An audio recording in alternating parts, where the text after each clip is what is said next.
Olá, meu povo! Voltamos aqui, novamente, componente curricular de ciências, sexto ano.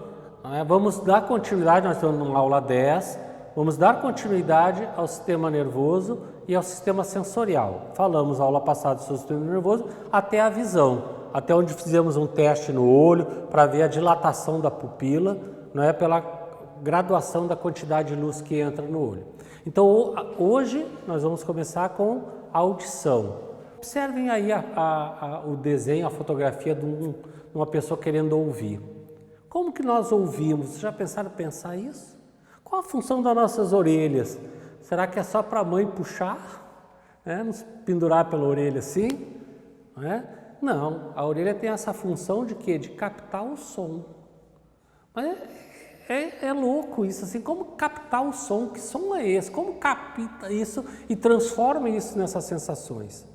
Então, olhando aqui o novo slide, tem a orelha, as estruturas da orelha, e o nome de todas elas ali que contribui para quê? Para que nós percebamos o som. Então, a audição, o órgão do sentido responsável pela audição é a nossa orelha, também chamada de ouvido. E a fim de entender melhor sua função, costuma se dividir em três partes. Orelha externa, orelha média e orelha interna. A orelha externa é a nossa orelha que o pavilhão auditivo capta o som e passa para o canal auditivo, até chegar ao tímpano, onde começa a orelha média. Em nossa orelha externa, as glândulas sebáceas responsáveis pela secreção de cera, perceberam isso já? Cera no ouvido? O ouvido fica sujo? Credo, vai ficar escorrendo aqui, aquela cera. Não, gente, vamos passar um cotonete ali. Tomar banho, vocês passam o cotonete. Para quê? Para tirar aquela cera. Aquela cera é importante para a proteção do ouvido, dos patógenos, dos micro-organismos que querem entrar. Aí a cera vai envolver e é uma defesa. Isso é uma defesa natural do nosso corpo, não é? Então, voltando aqui. Então, a função da cera é proteger nossas orelhas, a média é interna, tá bom? E como eu já falei de micro-organismo, tá? A orelha média tem início no tímpano. Quando o som chega a essa estrutura, ela imediatamente transfere esse estímulo aos ossículos. Cara, nós temos osso dentro do ouvido? Sim, nós temos três.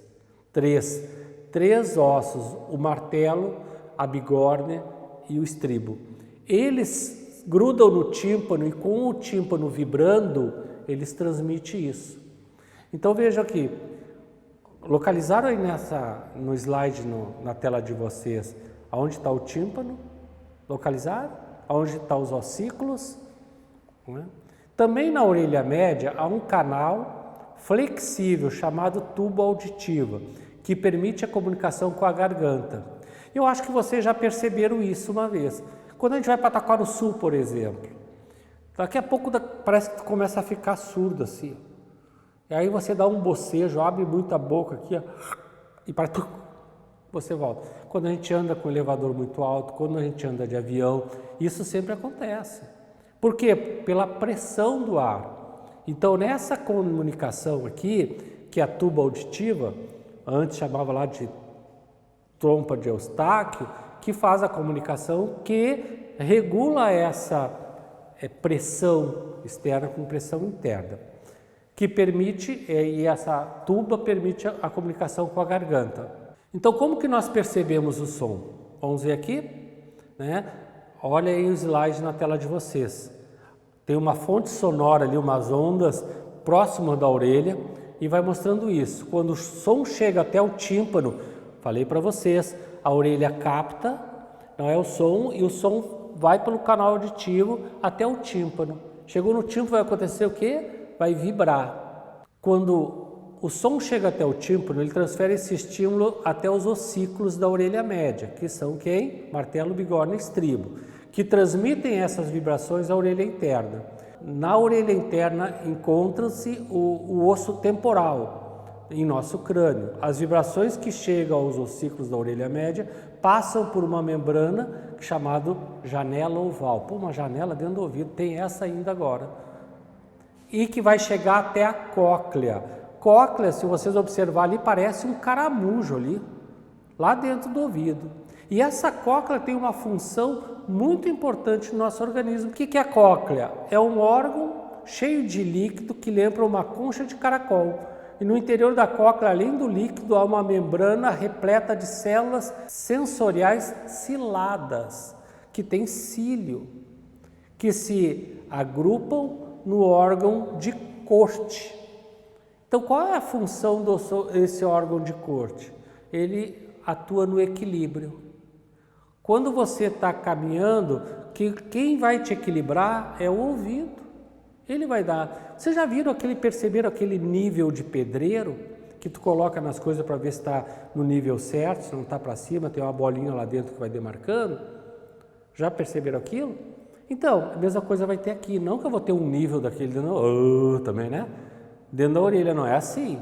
Mas é ali esse líquido e com essas células que vai o quê? Vai permitir que eu estou andando em linha reta. Não é? Uma pessoa alcoolizada, por exemplo, ela vai caminhar meia torta. Por quê? Porque esse líquido não vai transmitir as informações, essa região chamada, né, órgão de Corte, não vai transmitir as informações para o cérebro. Não é? Observaram ali então onde estão todas as estruturas? E aí a pessoa alcoolizada ela não vai ter a percepção do equilíbrio por causa disso, para a transmissão desses impulsos nervosos da orelha, né, para o cérebro, aí dificulta o caminhar dessa pessoa. Certas patologias também, remédios deixam a gente assim. Tem uma coisa muito comum aqui por causa do excesso de rotatórios, que chama labirintite. Já ouviu falar? O it aí quer dizer inflamação. Inflamação onde? No labirinto, nessa região aí. Né? Nesse labirinto que vai acontecer essa inflamação, daí não percebe, as pessoas ficam se esbarrando, bate numa porta, bate aqui, ela se esbarra nas coisas porque ela não tem a noção do espaço. Tá bem? Vamos aqui agora falar sobre o tato. O que é tato? É a pele. Veja, a pele é o maior órgão que nós temos no organismo, não é? E ela é responsável para transmitir essas sensações. Aí na tela de vocês mostra a pele, né? Mostra a divisão da pele, a parte cutânea, subcutânea, derme, epiderme, e o que é responsável disso. E mostra ali que a dor, né, é responsabilidade disso ou daquilo. E até tem aquelas partes muito amarelas ali embaixo, que são as células de gordura que vão se acumulando. Então a nossa pele tem a função aqui de proteger. E ela, ao contrário do neurônio, ela vai descamando. E aí, uma coisa que a gente conhece como cascão, né? Não toma banho, as crianças aí, para não dizer só os meninos, né? Os meninos aí ficam com os cascão no pescoço, por quê? Por causa que não esfregam direito. E isso são peles mortas na parte cornificada da pele.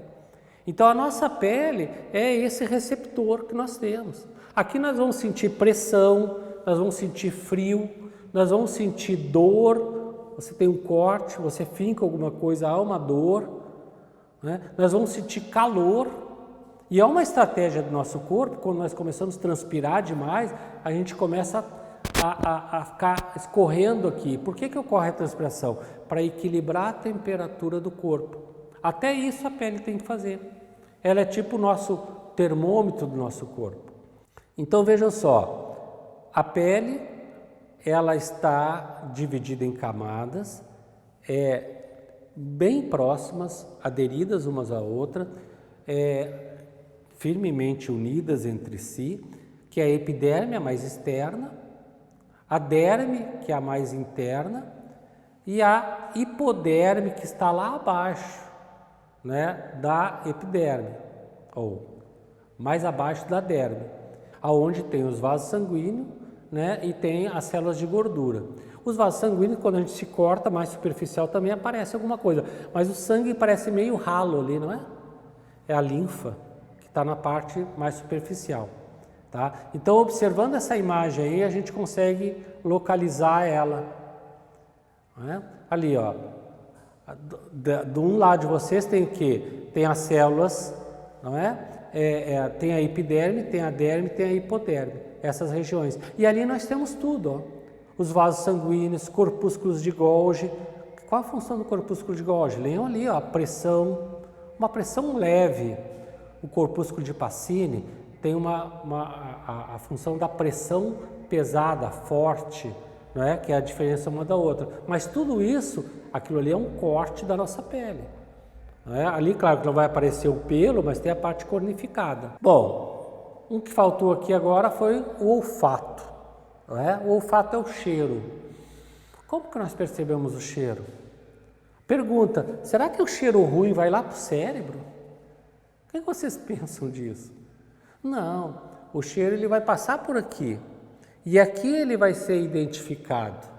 Sendo identificado, ele vai para o cérebro, aonde ele é codificado. Então, os cheiros são partículas, né, que estão no ar e que nós percebemos. Será que o cheiro tem muito a ver com o gosto, com o paladar? Tem. Pode ver, o dia que a gente está muito gripado, com o nariz escorrendo, a gente parece que não quer comer. A comida parece que não tem gosto. Né? Tudo parece chuchu. Chuchu é delicioso, né? Só que não. Né? Tá? Então, por isso que interfere, o olfato vai interferir no paladar. Então, o olfato é um órgão sensorial que abriga os receptores relacionados ao olfato. E é o nariz, especialmente o epitélio que reveste o teto das cavidades nasais. Lá dentro do nariz, nós temos um epitélio especializado que vai captar essas partículas odoríferas do cheiro. Lá estão os quimiorreceptores que reconhecem as moléculas existentes ao ar, correspondendo aos odores. Paladar, que é o outro, que é associado ao olfato. Tá? O paladar, o órgão principal do paladar, ou o gosto, é a língua. Mais particularmente a mucosa que recobre através das papilas gustativas. Umas têm a forma comprida e fina, sendo por isso chamadas de papilas filiformes.